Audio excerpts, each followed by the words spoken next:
Opo. Deuteronomy 10, 12 to 13, at ang pamagat ng mensahe natin ay galing sa verse number 10, what doth the Lord thy God require of thee? What doth the Lord thy God require of thee? Dito sa putong ito, sa kasaysayan ng Israel, ay nanunod po sila sa pinaka-edge or borders para i-claim yung promised land. No? Nanunod sila sa border papunta sa promised land. What's supposed to be an 11 days journey to the promised land. Sabi ng Deuteronomy 1:2. Tingnan niyo po sa inyong Bible. Deuteronomy 1:2. Okay? Sabi diyan, pakibasa ko, sabay-sabay. Hindi, basa.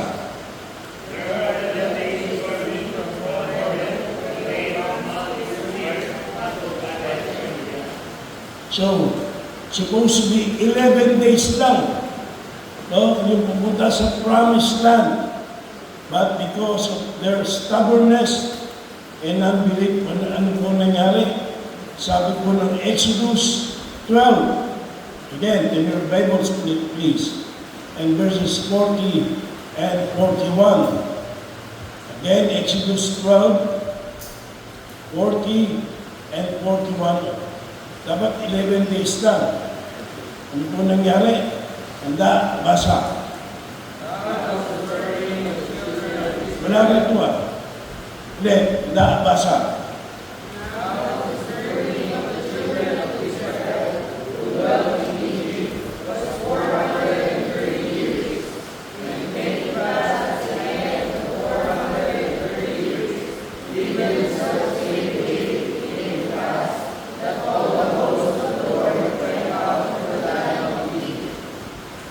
So, anong nangyari? 11 days naman daw dapat punta sa promised land.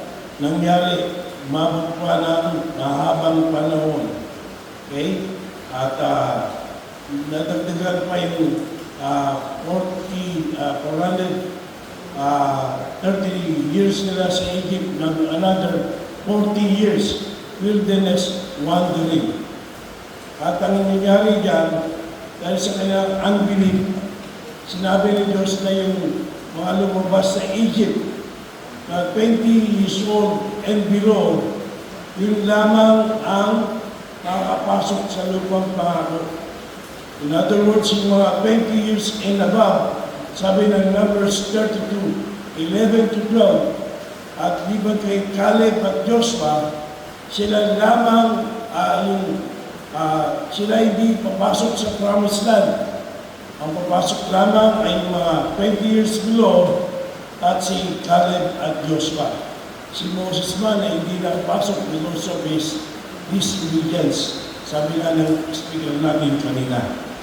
So ito yung pinaka-background nitong aklat na ito. At doon sa mga papasok sa promised land, sabi ng records, every day 40 persons died. Simulan ng sila maglakbay. At sa puntong ito, ubus na yung mga titigas na ulo. No? Ay binigay uli ni Moses ang kalooban ng Panginoon para sa kanila. Kaya mayroong Deuteronomy, the petition of the law. Mag-uulit na binanggit ang tungkol sa kautusan ng Diyos para sa kanila. Bagamat ito po sa katotohanan ay para sa Israel. Malinaw naman sabi ng verse 12 sa ating teksto, sa Israel. Okay? Pero alam naman natin na itong mga aral na ito ay ministered ng Panginoon for our learning para meron tayong matutunan. No? Sabi sa Romans 15:4, nasa slide ito. Sabi po dyan, for whatsoever things were written aforetime were written for our learning, that we through patience and comfort of the Scriptures might have hope. So, kaya nilagay sa Biblia, yung mga bagay nito, bagamat hindi ukol sa atin directly, ay dahil meron tayong matutunan sa nangyari sa Kanya. Sabi ng 1 Corinthians 10:6 and 11, now these things were our examples, to the intent we should not lust after evil things as they also lasted. Now all these things happened unto them for ensamples, and they are written for our admonition, upon whom the ends of the world are come. So halimbawa sa atin, itong mga nakasulat na ito sa Old Testament, lalo na patungkol sa bayang Israel. At sa ating teksto, hindi ko lamang ituturo yung tungkol sa pamilya na siyang tema ng camp ngayon. Hindi lamang ukol sa pamilya, kundi ukol sa pagpasok ng bagong taon, ukol sa 2025 na ilang araw na lang ay mangyayari na. Kaya dalawang ibon, no? Isang bala, dalawang ibon na ating tatamaan ngayon. Pamilya, at ano inaasahan ng Diyos sa atin para sa 2025. Ano require ng Diyos sa atin? Kaya nga, unang-una ay pag-usapan natin the divine command o the divine demand. The divine demand. Na sinasabi sa verse number 12, and again, siya nating pamagat, what doth the Lord thy God require of thee? Alam niyo naman ang certain required, no? Requirement. Kung estudyante ka, naiintindihan mo yan. Anong requirement para tanggapin ka na school, para nakapasa ka sa school? Yung mga nagtatrabaho naman, anong requirement para tanggapin ka sa trabaho? O, importante yung requirement. Hindi pwedeng baliwalain. Hindi pwedeng hindi pansinin. No? Yung requirement, mahalaga yan. At ito requirement ng Diyos sa atin. Na ibig sabihin, ito yung gusto ng Diyos sa atin na dapat natin gawin bilang pamilya, bilang Kristiyano. At hindi lamang ngayon, hindi lalo na sa pagpasok ng 2025. Napag-iisipan niyo na ba yun? Mababagong taon na naman. Binalikan niyo na ba yung 2024? Natupad ko ba requirement ng Diyos? Iniisip ko ba kung anong requirement ng Diyos sa aking buhay, sa aking pamilya? And then, darating naman ang bagong taon.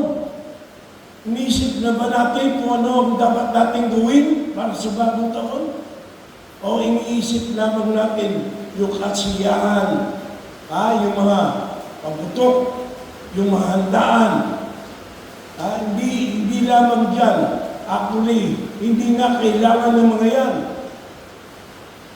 Sa pagpapalit ng taon sa ating buhay. Higit na kailangan natin ay malaman ano ba ang inaasahan ng Diyos sa atin sa pagpapalit ng taon. Hello? So dito ay tinuturo sa atin yung mga nais ng Diyos na ating gawin. Bagamat sabi ko nga, ito ay sa Israel, pero yung pumasok na sa land of promise, mga mananampalataya yan. Sabi ng Hebrews 4, verses 15 to 19. Yung iba hindi nakapasok because of unbelief. So yung mga pumasok ay dahil sa pananampalataya. At dahil dyan ay nagsisimbolo sa ating mga believers din, mga Kristiyano din. Mga mananampalataya rin. Are you a Christian? Hello? Are you sure? Then this is for us. This message, this challenge ay ukol din sa atin. So ano ba ang mga nais ng Diyos na ating gawin sa ating buhay? Again, ligunin natin yung 2024. Nagawa ko ba ito? At ngayon, we look forward to 2025. Gagawin ko ba ito? Meron ba akong desire na tuparin ang nais ng Diyos sa buhay ko, sa ating pamilya, sa ating sambayan. Una, binabanggit sa verse number 12, yung fear the Lord.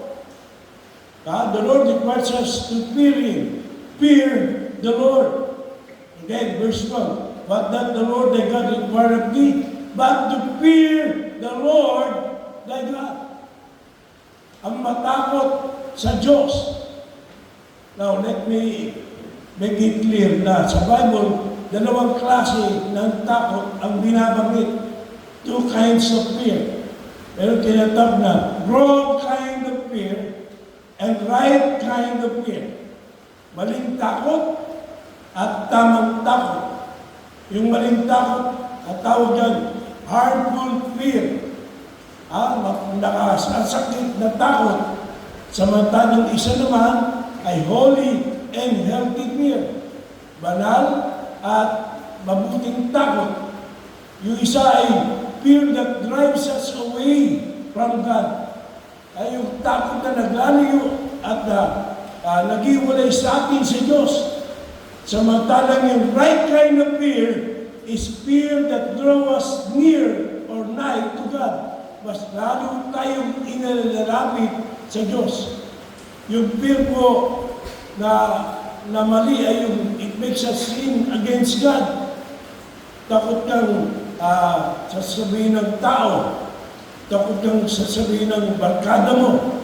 At dahil doon ay hindi mo sinunod ang kalooban ng Diyos. It's the kind of fear that makes us sin against God. Samantalang isa naman is the fear that makes us sanctified before God.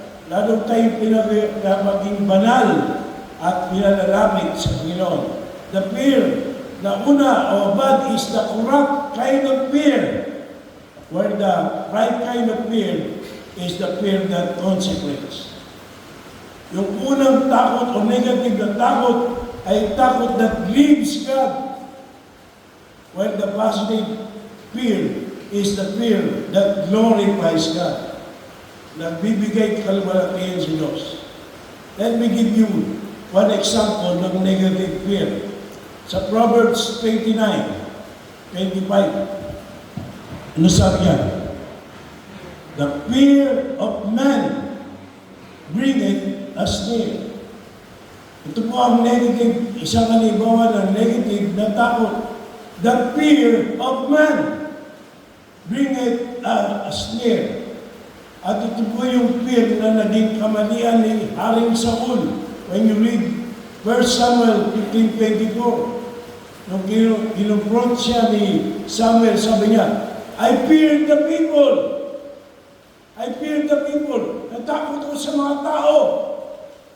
Kapatid, hindi dapat katakutan ang tao.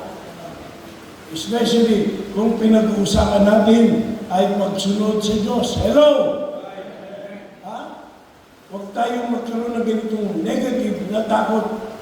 Kaya nga sabi ng 1 John 4:18 sa ating mga Kristiyano, there is no fear in love, but perfect love casteth out fear, because fear hath torment. He that feareth is not made perfect in love.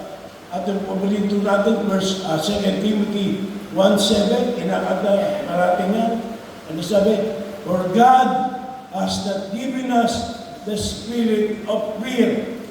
Ito yung takot sa tao at yung negatibong takot. Hindi ito binigay ng Diyos sa ating mga Kristiyano, but of power and of love and of sound mind. Kaya wala Kristiyanong nababaliw. God gave us a sound mind. Tayo po ay binibigyan ng matino at malinaw na isipan sa ating buhay, sa ating desisyon, sa ating buhay. May kausap pa ba ako? Amen. Okay, naintindihan niyo ko? Amen. Salamat naman. Now, pag-usapan natin yung positive fear naman. Ano po yung positive fear? Hindi po yan yung takot that will hurt us pag tayo ay nakasala. Ayoko kasi paparusahan ako ng Diyos pag ako'y nagkasala. Totoo yun, pero hindi yan yung fear na sinasabi ng Biblia. Kundi yung iniisip natin, hindi tayo paparusahan o sasaktan, kundi iniisip natin, masasaktan ang Diyos sa ating ginawa. Masasaktan ang Diyos sa ating buhay. Hello? No, yun ang positive fear. Kaya ako, no? Ako takot sa asawa ko. Hindi dahil hindi niya siya. Takot ako saktan ng asawa ko. Ay, ano pa nga, 2 beses akong alagayin sa aking sakit eh. Ano gagawin ko sa asawa ko? Kaya nag-iingat ako na hindi ako gagawa ng anumang makasasakit sa aming relasyon bilang mag-asawa. Hindi ako gagawa ng mga bagay na makadudumi sa aming kasal. I fear that because I love my wife. Natatakot ako na gumawa ng mali sapagkat yung aking mga anak ay mahalaga sa akin. Sabi nga ng preacher kanina, kung makita niya yung mali nating halimbawa at gayahin, nakakatakot yun. That's the kind of fear na dapat meron tayo. Ako bilang pastor, ingat na ingat ako. Hindi ako perfecto, pero ayokong gumawa ng anumang bagay na makasisira sa patotoo bilang pastor at maka-apekto sa ministry. I love our church. Ganun din naman sa Panginoon. Hello? Yung fear of the Lord, hindi yung takot na tayo masaktan, kundi takot na ang Diyos ay masaktan sa atin. Ang Diyos ay mabigo sa atin. Ang Diyos na napakabuti sa atin at hindi nagkulang ay gagantihan natin ng isang bagay na makasasakit sa kanyang kalooban. We should not fear men and other things, but to fear God. In other words, it means to revere God, reverence of God, igalang ang Diyos. Or let me describe some Bible example nitong fear. Una, sa Proverbs 8:13, ano sabi? The fear of the Lord is to hate evil. So yun, what is the fear of the Lord? To hate evil. Okay? To hate evil. Kailangan pa bang ipaliwanag yan? Sapat na yan. Malinaw na yan. To hate evil. Hindi yan, ano ba, sabi doon, aalagaan mo sa iyong puso, sa iyong buhay. Hindi. You will hate evil. Pangalawa, sa Psalm 111, verse number 10, sabi yan, the fear of the Lord is the beginning of wisdom. It is wisdom. Matalino yan. May katalinuhan sa iyong desisyon. Ang maghahatid sa atin ng matalinong pagpapasya bilang tao, bilang pamilya, bilang Kristiyano, ay magkaroon tayo ng takot, ng banal na takot sa Diyos. And sa Hebrews 12:28, ang tawag dyan, it is godly fear. Hebrews 12:28, let us have grace whereby ye may serve God acceptably with reverence and godly fear.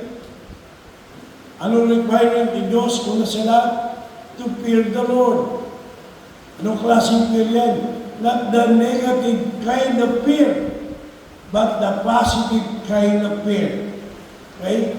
Alam niyo ba, lahat ng ginagawa nating mali is because hindi tayo takot sa Diyos, kaya natin ginawa yan. Alam niyo ba bakit si Ananias at Sapphira ginawa nilang magsinungaling si Espiritu Santo? Ginawa nilang iningid yung totoong kanilang binenta na property at iningid yung kanilang ibinigay sa church na hindi tulad ng dapat. Tingnan niyo po sa Acts chapter number 5. Ano ang dahilan? Bakit nagawa nila yung mga bagay niyo? Sa Acts chapter number 5, please.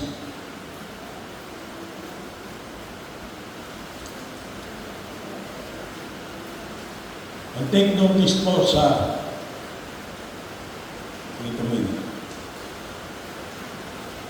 verse number 10. Now, bago yan, no?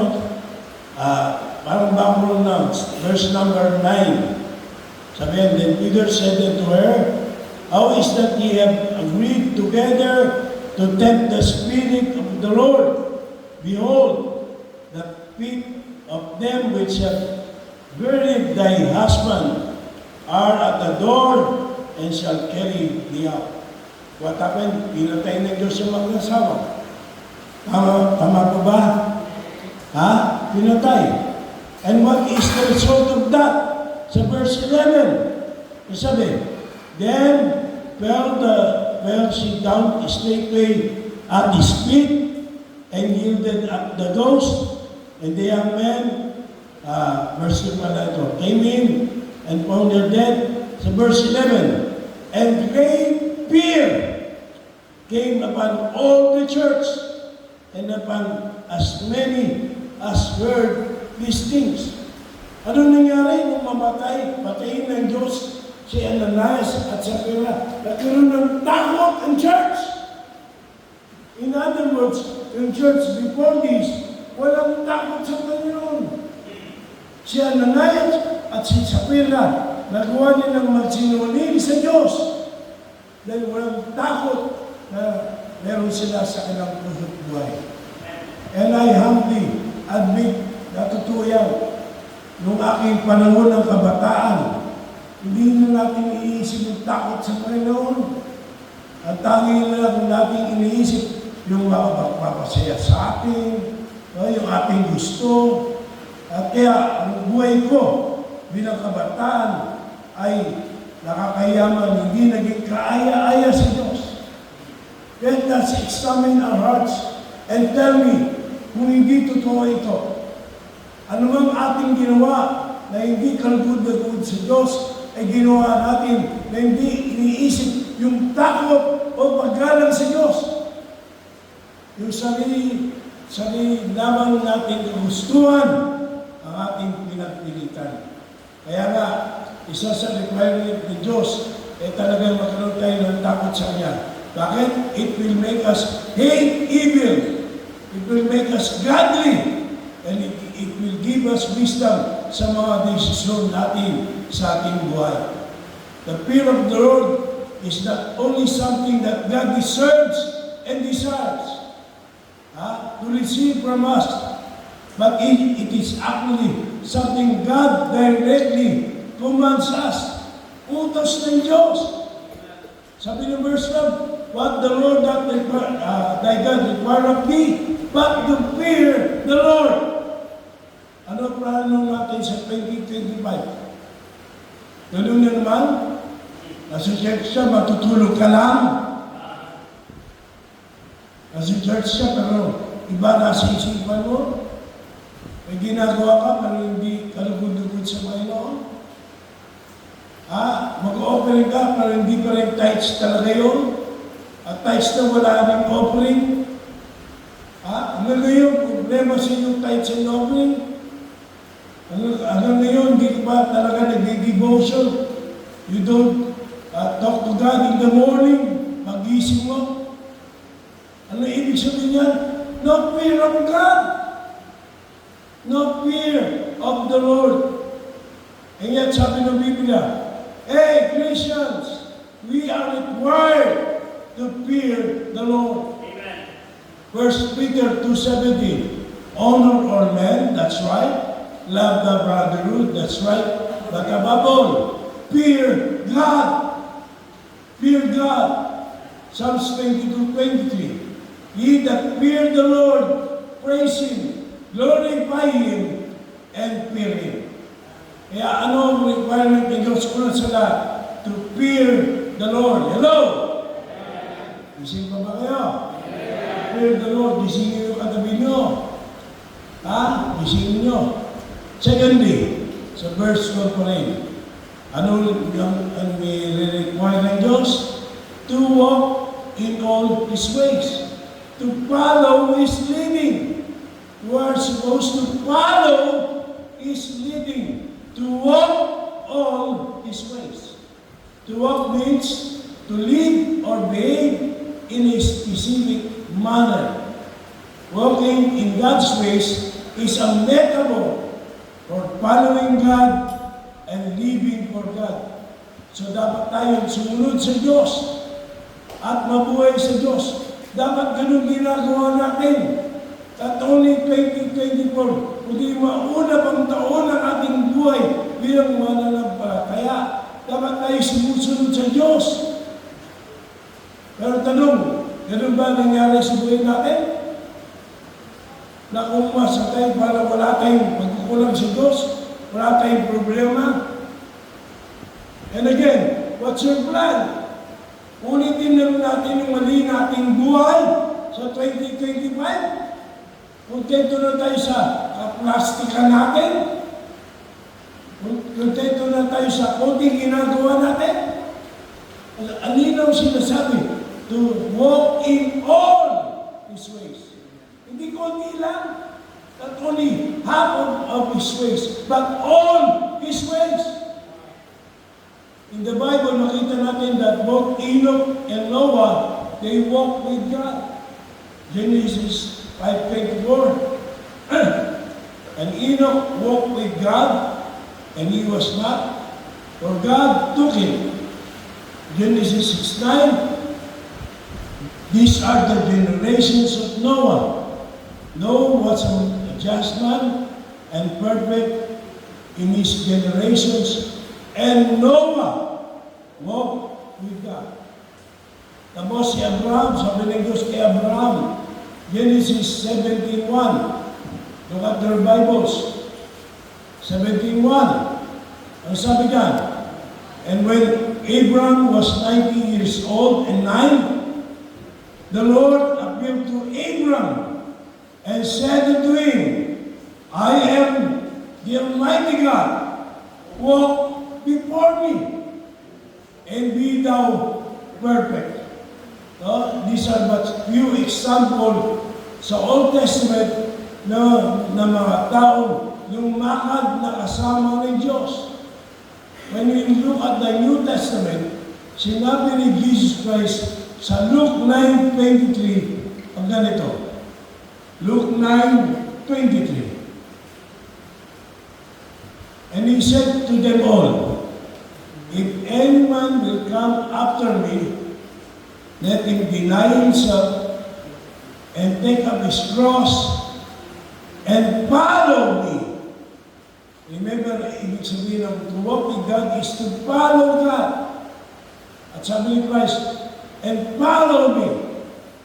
And listen mga kapatid, there is a cost to walking in God's way. The cost is giving up our own way. No? Isuko natin, Lord, not my will, but thine be done. Hindi gusto ko, hindi yung iniisip ko, magpapasaya sa akin, kundi yung gusto mo, at magbibigay kaluguran sa inyo. And merong halagang babayaran. It involves death to self.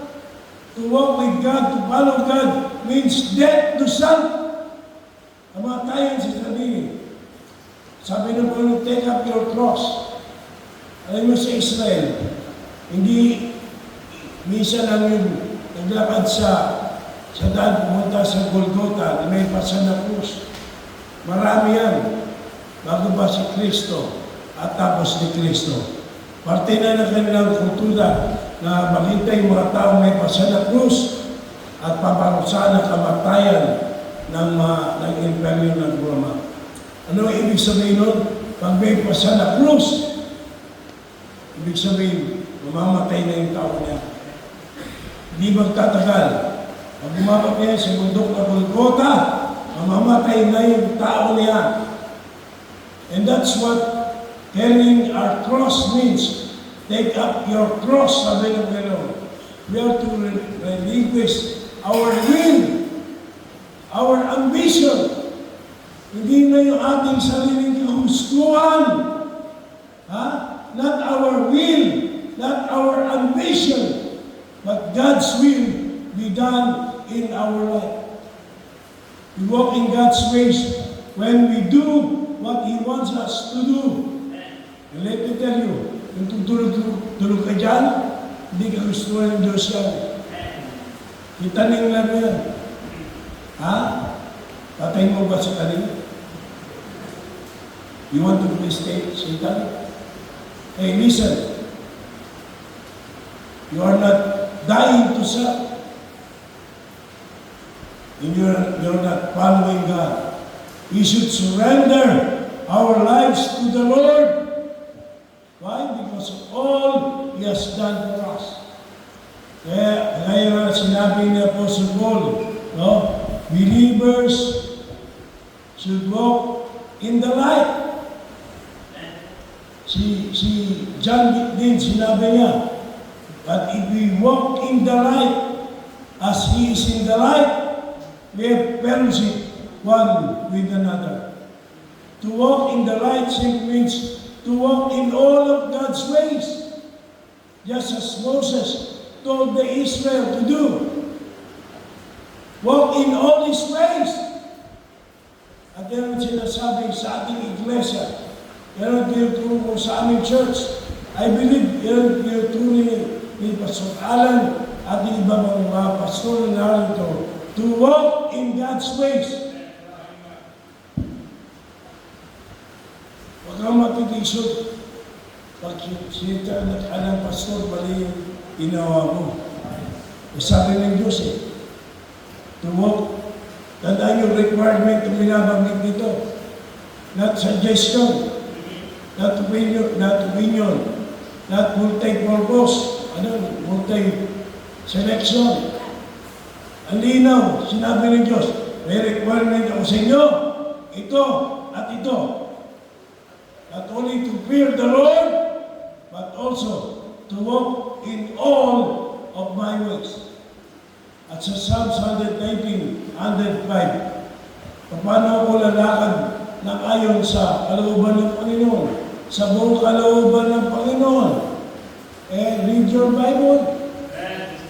Listen to the preaching and teaching of the Word of God, because the Bible is the definitive roadmap for walking in God's ways. The Word is a lamp unto my feet and a light unto my path. So those who walk in God's ways choose behaviors that are pleasing to Him. Yung sinasabi ng 2 Corinthians 5:7, they walk by faith and not by sight. Sabi ng Colossians 1:10, that ye may walk worthy of the Lord unto all pleasing, being fruitful in every good work and increasing in the knowledge of God. Walk worthy of the Lord.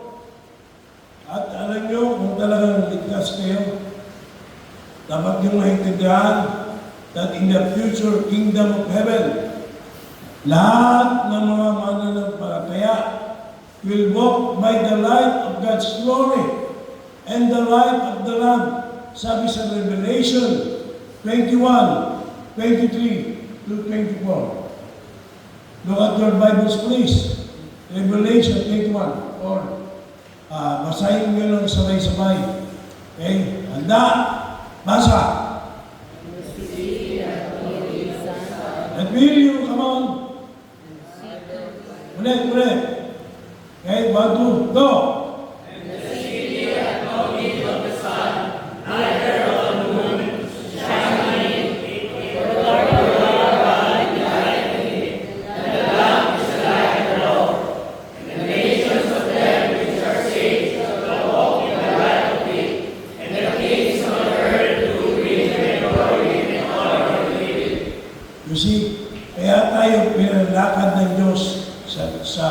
Lahat niyang daan is to prepare us for eternity. Ganun ang ating gagawin. Sanay na tayo magpunta na natin sa langit. All the people that are saved will walk in the light of God's ways. So, kaya, yan ang requirement ng Diyos, that we should walk in all His ways. And Jesus Christ, no doubt, is our best example for that. Jesus Christ, He showed us that obedience and love go hand in hand. Kung talagang mahal mo ang Diyos, hindi mo sundin ang kalooban ng Diyos. Hindi mo pwedeng hindi ka sumunod sa Diyos kung mahal mo ang Diyos. Ikausap pa ba ako?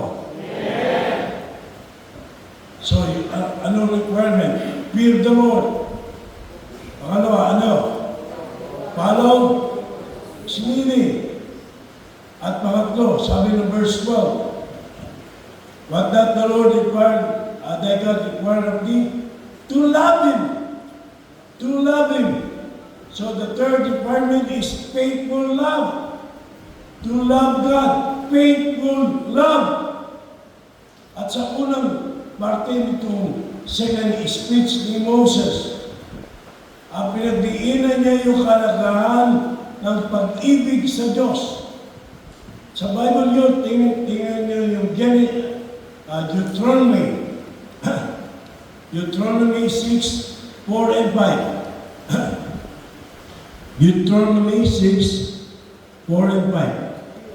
Sabi ni Moses, Hear, O Israel, the Lord our God is one Lord. Thou shalt love the Lord thy God with all thine heart, and with all thy soul, and with all thy might. So anong ibig sabihin? The Israelites were to love the Lord with all their heart, with all their soul, with all their strength. Okay?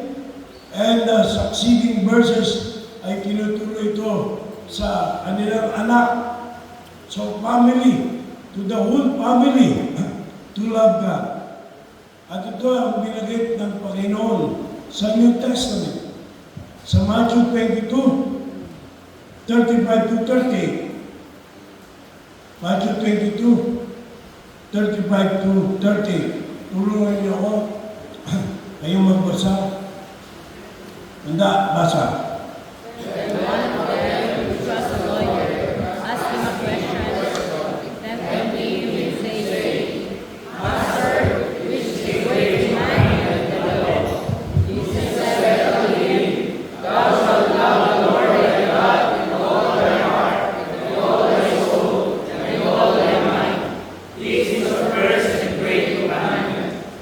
So, our Lord Himself put a divine stamp of approval of the idea that the most important thing that we can do is to love our God. To love our God. Sabi nga sa Matthew, sa John 21:15 to 17, naalala niyo si Peter? Pinagkailangan niya ng 3 beses ang Panginoon at nag-backslide na siya. Bumalik na siya sa pangingisda. Pero ang Panginoon ang nagpunta sa kanya. At sa oras na yun, ang Panginoon gave him the opportunity na ma-restore sa kanya.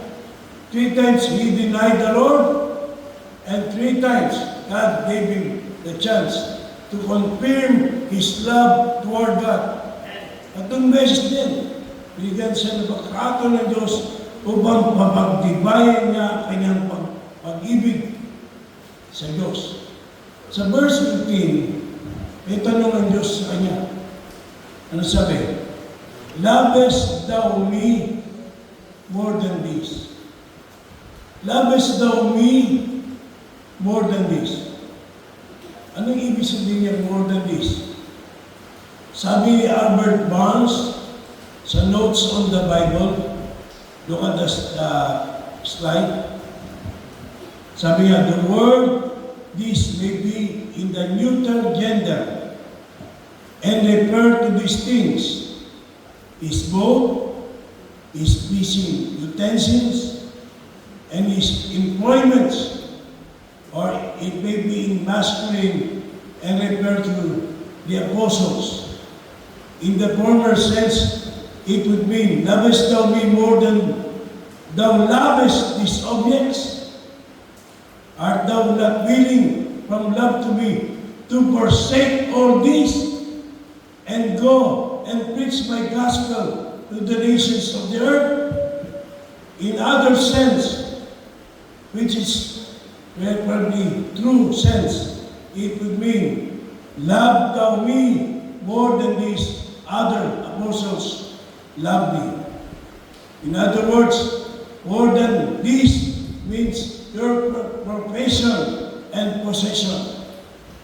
More than this, your possession and your profession. Mas mahal mo ba ang Diyos sa iyong trabaho?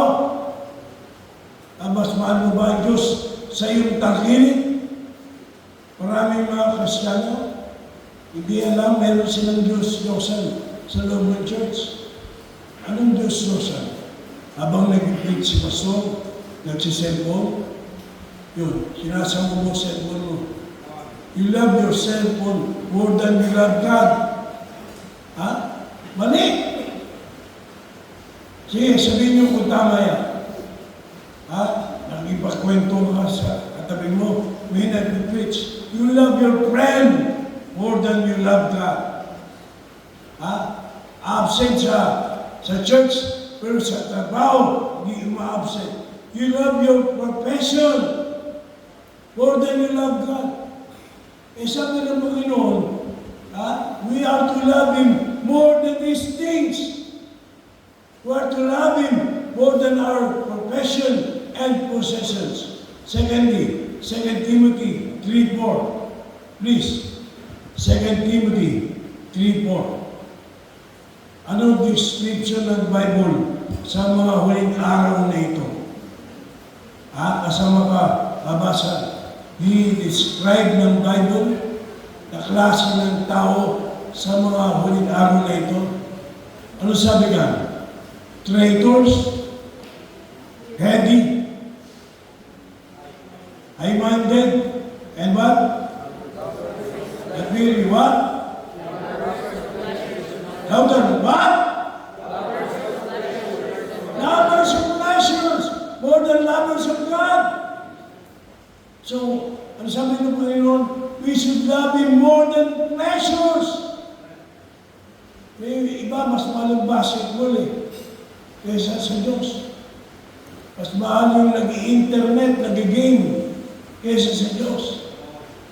Yung pleasures, pagbakasyon, talagang bakasyon.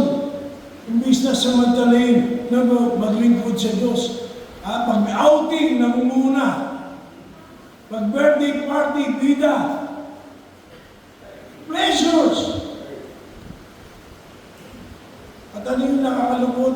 Maraming Kristyano, alam na sabi ng Bible, warning yan, in the last days, mag-ingat ka, baka maging guilty tayo. And if we love pleasures more than we love God, hindi natin sinusunod ang kanyang requirement to have faithful love to God and to Him alone. To love God. At ano sabi ng Matthew 10:37? Matthew 10:37. He that loveth father or mother more than me is not worthy of me. And he that loveth son or daughter more than me is not worthy of me. In other words, tanong ni Christ kay Peter, do you love me more than people? Do you love me more than your parents? More than your siblings? More than your friends? We are to love God above all people. No, we are to love God more than the people. Kaya yung mga magulang, mali natin nga, totoo yun. Kapatid natin to, pero hindi pwede, higit na mahal natin sila kaysa sa Diyos. Yung barkada natin, kung matino, okay na. Pero hindi pwede, higit natin silang mahal kaysa sa Diyos. Kasi sila nakakaadlan na sa atin. Sila hindi nakatulong sa ating spiritual na paglago. We should love God more than people. Parents man yan, anak man yan, kapatid man yan, o kaibigan. These are people. And we should not love these people more than we love God. Are you still there? Sa 1 Timothy 6:10, ano sabi? For the love of money is the root of all evil, which while some coveted after, they have erred from the faith and pierced themselves through with many sorrows. We are not to be lovers of pesos. We are to love God more than pesos, more than money. Don't be guilty of mammonism. Okay? Money is not wrong. It is not evil. But to love money, that's the root of all evil. Kung hindi mo may bigay yung ikipong mo, ibig sabihin, mahal mo yung pera mo, kaysa mahal mo yung Diyos. Kung hindi ka handang magkaloob sa Diyos o magsakripisyo para sa gawain ng Diyos, ibig sabihin, you don't really love God. Ilan na bang mahiyamang tao ang namatay? Nakita niyo ba? Ilan na? May isang tao sa amin, ang dami naging lupa niya. Marami nang naipang lupa. Pati yung kamag-anak niya, parang niloko niya, pabili niya ng mura yung lupa. Ang dami niyang lupa. Nagkaroon ba siya ng ibang asawa? Ang dami yung chicks. Ang dami niyang kaibigan. Namatay. Diba, biro-biro ano-ano eh. Baka pag namalik ka, 6 feet below the ground, yun lang ang lupa mo. Hindi pa sinunog eh. Isang urn lang. Doon lang siya, nakasya sa isang lalagyan ng abo. Nasaan na yung mga lupa? Ang dami yung lupa sa isang urn lang nilagay. Kailan ba tayo mamumulat na yung pera niyan ay hindi habang buhay? Kaya mga sa mundong ito ay hindi pang matakalan. Kaya hindi karapat-dapat na mahalin kaysa sa Diyos. Ang pera, gamitin mo sa iyong buhay, but most especially, use that as an investment. Investment to heaven. Use that for the glory of God. Hindi para mag-ibon na kayamanan. Pag namatay ka, yung mga pamilya mo, di mo alam kung paano gagastusin niya. You see? Tama na tayo ay nakakain na maayos sa isang araw, nabuhay na maayos sa isang araw. Huwag kang magugaling mga politiko at pamilya ng mga politiko. Ang tagal-tagal ng nasa posisyon, hindi pa nakontento yung anak niya, yung asawa niya, sunod yung apo niya. Pambira, baka pati katulong niya, patakboy niya. Bakit? Ano meron sa politika? Power? Money? Pag namatay yung mga yan, yun din, hindi madadala sa kanilang buhay. Nakakaya, nakakalungkot.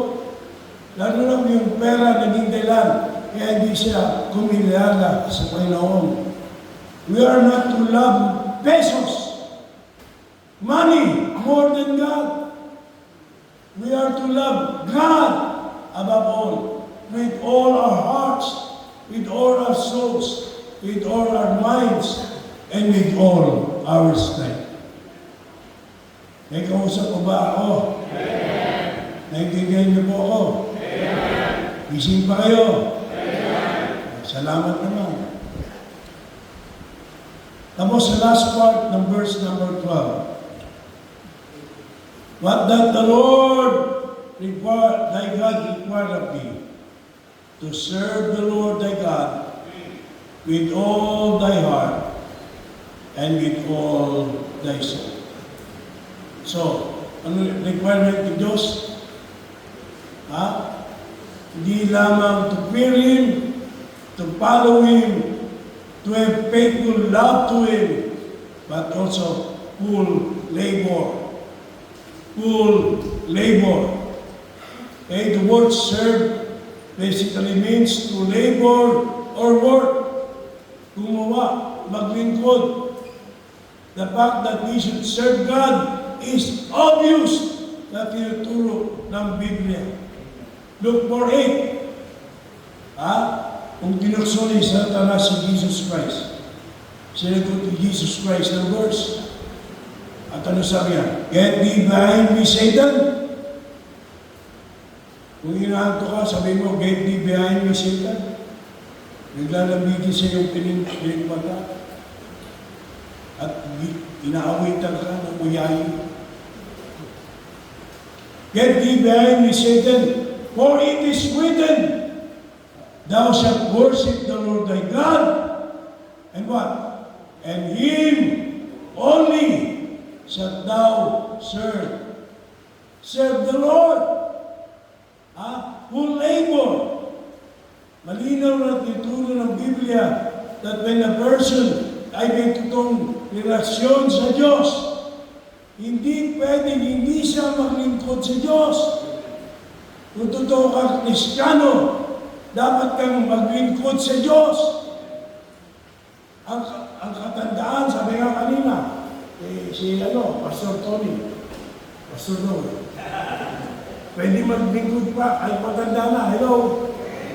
Kahit may sakit pa, hindi ako bita, pero naiintindihan ko sinasabi ng Bible, kahit karamdaman natin, hindi hadnang para maglingkod tayo sa Diyos. Lakas-lakas ang katawan mo eh. Lakas mo ba kumain? Kung tulog ka sa kumain? Pag binanata ka, nakita ng paso, natutulog ka, at tinawag yung pangalan mo, matitishod ka ba? Huwag mo sabihin, nag-pray ka. Plastic ka ba? Maganda yun eh. Kung yung tutulog, tuwagin mo. Yung bata, okay lang yan. O, di ba? Matanda ka na eh. Ano na yun yung camp na ito? Bakit kayo na ito? Para mag-swimming lang? Para pag-uwi nyo, ang saya-saya? O, pag-uwi nyo, nalalaman ko yung requirement ng Diyos. Hindi ko natupad ang requirement ng Diyos sa karang taon na aking buhay. But this year, 2025, with God's help, I have decided to obey what God required me to do. To do what God asked me to do. Yun naman ang gusto ng Diyos sa marinig sa atin. Sa pagpasok ng bagong taon, I believe your pastor wants to hear that from you also. Nasabi mo, alam mo, pastor, hindi pag-iabang with God's help. I want to do what God wants me to do. Yan ang purpose na camp. Hindi pag-uwi sa bahay nyo, ganun pa rin. Magtatapos ang taon, pagpasok ng bagong taon, ganun pa rin. Shame on you. Ano ito, lumuan? Hindi ganun ang ministry. Mamamatay ka na, hindi ba naglilingkod? At munti lang ginawa mo, tawag mo noon, maglilingkod. Buti ka sa church, yun lang, maglilingkod na tawag mo noon. No. We should want to serve God because we know Him. An inherent part of knowing Him is a desire to serve Him. In other words, hindi mo talaga kilala ang Diyos. Kung kilala mo ang Diyos, hindi pwedeng hindi ka maglingkod. Again, hindi ko sinasabi at ipinata sa aking sarili. Pero yung dapat, kahit matanda na, kahit may trabaho pa, wala, kahit may sakit pa, dapat tayo maglingkod. ang Diyos dapat pa rin paglingkuran. We are to work for Him and do what He tells us to do. However, we have to remember that because God is what He is. Listen, because God is divine, God is almighty, and God is infinitely wise. Hindi nga tayo kailangan sa katotohanan. Hindi niya kailangan tayo. Hindi pag hindi ka nag-reload, kawawa naman ng Diyos. Ha? Alis na ako sa church na yan.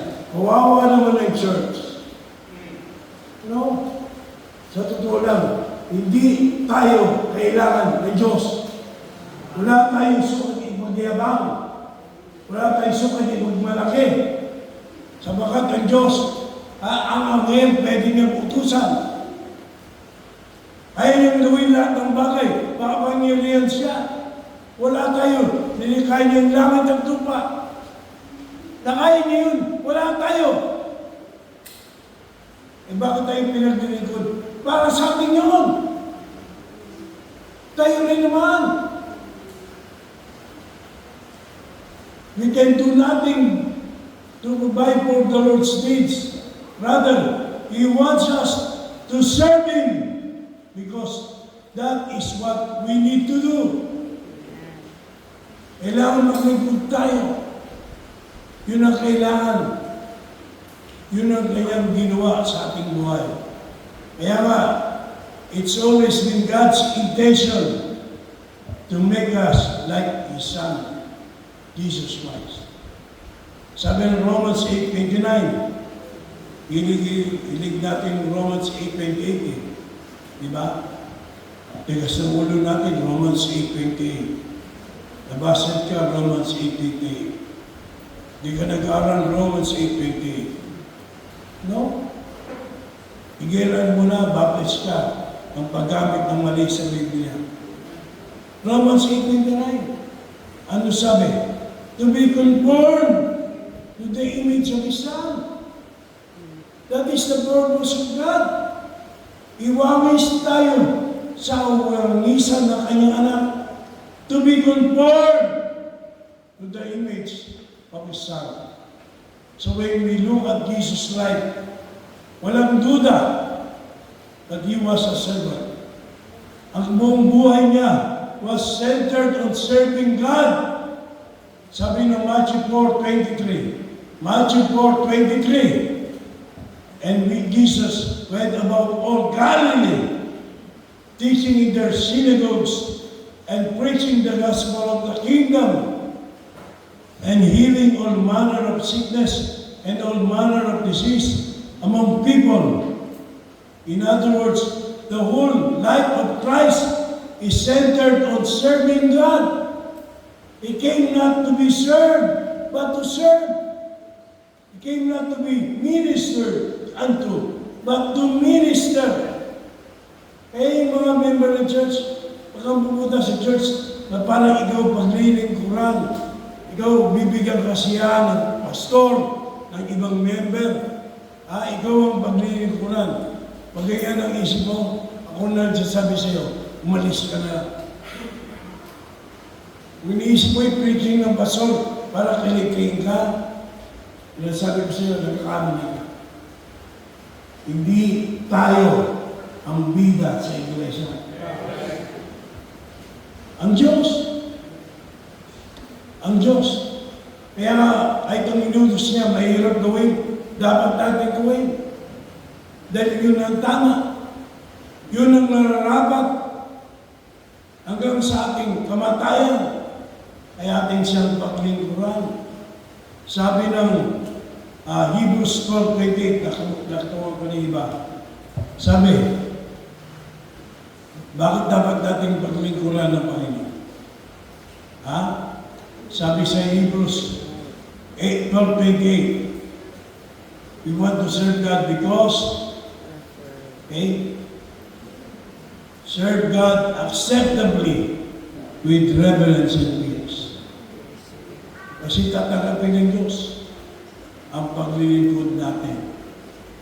And because God sees and rewards our labor of love. Hebrews 6:10, God is not unrighteous to forget your labor and labor of love which ye have showed toward his name, in that ye have ministered to the saints and do minister. And above all, 1 Corinthians 15:58. May Bible ba kayo? Ano sabi niya?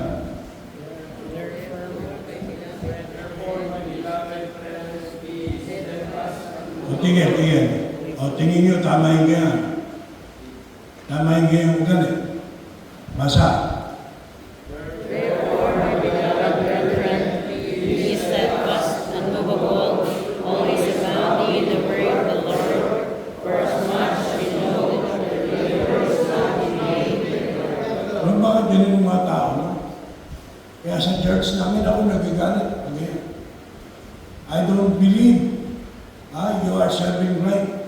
Wala kang interest. No? Kaya, ewan ko kay Pastor Alan, bakit iniimbita ako? Hindi ako charismatic na preacher. But I am straightforward. Kung ikaw, umatay ka ng lecture sa ganyan, hindi ka pinababasa, hindi ka nagbabasa, tutulog ka lang, huwag ka lang umatay. Hindi tayo nagbubuta ng silya sa simbahan. Hindi tayo nagpaparami ng membro. Ang kailangan natin sa iglesia, totoong mananamba. Hindi nagsatsamba-tsamba. Totoong naglilingkod. We are to always abound in the Lord's work. Why? Because it's not in vain. Akada-kada ka ba ng it's not in vain? Hindi ko man na naglilingkod. No. If you're not serving God, yan ang vain. Yan ang walang kabuluhan. Yan ang hindi karapat-dapat. So yan po yung divine demand. Requirement ng Diyos sa atin. Tandaan natin yan. Fear God. Follow His leading. Faithful love, and full labor. Let me now close. The desire for dedication, and that's what we have in verse 13. The desire for dedication. To keep the commandments of the Lord and His statutes, which I command thee this day, for thy good. For thy good. Again, sinasabi ko, ang Diyos, mananatiling Diyos, kahit hindi natin ginagawa yung mga bagay na ito. Hindi tayo kailangan ng Diyos kung tutusin. Hindi siya magmamakaawa sa atin. No. Diyos siya.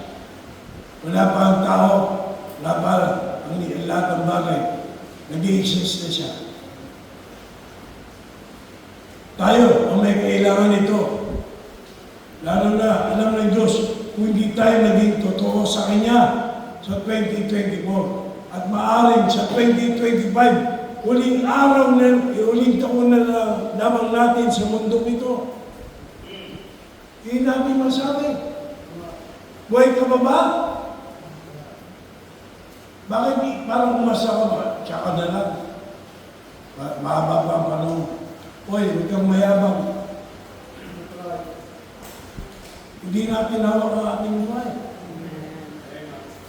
Kaya nga, anong purpose of God's commandments and His statutes? Look at Deuteronomy 6:20. Then we jump to verses 24 to 25. Deuteronomy 6:20, verses 24 to 25. Naintindihan natin, naglaro kayo, napagod kayo. But then again, hindi tama na ang salita ng Diyos ay hindi natin pakinggan ng maayos. Hindi tama at tutulog-tulog ka sa service. Okay? Deuteronomy 6:20.